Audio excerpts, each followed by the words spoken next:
ഇപ്പൊ നമ്മള് പുതുതായിട്ട് ഈ സാമ്പത്തിക വർഷം അത് ചെയ്യുന്നതിന് വേണ്ടിയിട്ടുള്ള നടപടികൾ നമ്മൾ ആരംഭിക്കും. കുറച്ച് അറ്റകുറ്റപ്പണികൾ മെയിൻ്റെനൻസുകളുണ്ട്.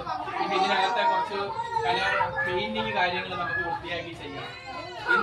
ഇന്ന് എന്റെ മകനും ഇതേപോലെ 2.5 വയസ്സ് പ്രായമായി അംഗൻവാടി പോവുകയാണ്. അന്നേരം ഇന്ന് മുതല് അംഗൻവാടി ചെല്ലണമെന്ന് ടീച്ചർ നിർബന്ധത്തെ പറഞ്ഞ് എനിക്ക് ഇവിടെ കൊണ്ടുവരാൻ ആഗ്രഹം. നമ്മളെപ്പോഴും ഒരു ശ്രദ്ധ കാണുമല്ലോ ഇവിടെ ആവുമ്പോ.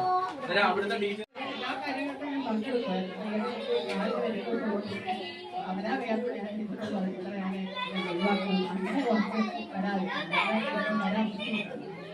നിങ്ങളും വീടുകളിൽ ശ്രദ്ധിച്ച് കൊച്ചു കുഞ്ഞുങ്ങളെ ഒരുപാട് കളിക്കട്ടുള്ളത് കളിപ്പിക്കണം, ടി വി കാണണം, എല്ലാ കാര്യങ്ങളും എപ്പോഴും ഒരു കാര്യം നോക്കണം. വളരെ പരിമിതമായിട്ട് ഉണ്ടാവും അതൊഴിച്ച് ബാക്കി എല്ലാ കാര്യങ്ങളിലും നിങ്ങൾ അന്ന് പിന്നെ നന്ദുവിന്റെ നെറ്റത്ത് കടിച്ചു കഴിഞ്ഞ് പ്രശ്നമായി. അത് കഴിഞ്ഞ് പിന്നെ അങ്ങനെ വരാതിരുന്നു. അങ്ങനെയൊക്കെ ഒരു പ്രശ്നം ഉണ്ടായിരുന്നു. അങ്ങനെ കുസൃതിയൊക്കെ കാണിച്ചതാണ്. നമുക്ക് ഈ 38-ാം നമ്പർ അംഗൻവാടിയിലെ ഒരു പൂർവ്വ വിദ്യാർത്ഥിയും കൂടിയാണെന്നുള്ളത് ഈ വേളയിൽ ഞാൻ ഓർമ്മിക്കുക. ടീച്ചർ പറഞ്ഞപ്പോഴാ അവിടുന്ന് കുട്ടികൾ വരുന്നത് കാരണം അതിലാണല്ലോ പഠിച്ചതെന്നുള്ളത്.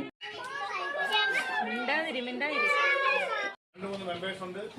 അവർക്കും എന്റെ പേരിലും ഏലക്സിയുടെ പേരിലും നന്ദി രേഖപ്പെടുത്തുന്നു.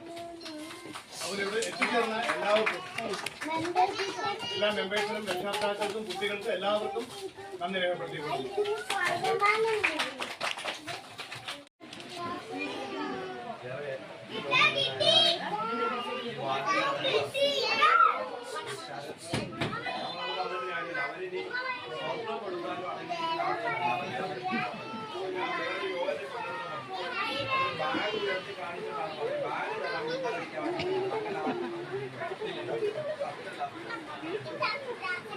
വേറെ ഒന്നുമില്ല.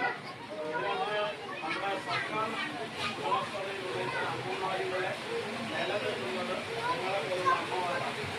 കാരണം പ്ലേ സ്കൂളുകളിലേക്ക് മാറുന്ന വിദ്യാഭ്യാസ രീതികളിലേക്ക് കുറേ പോകാറ്. എല്ലാവരും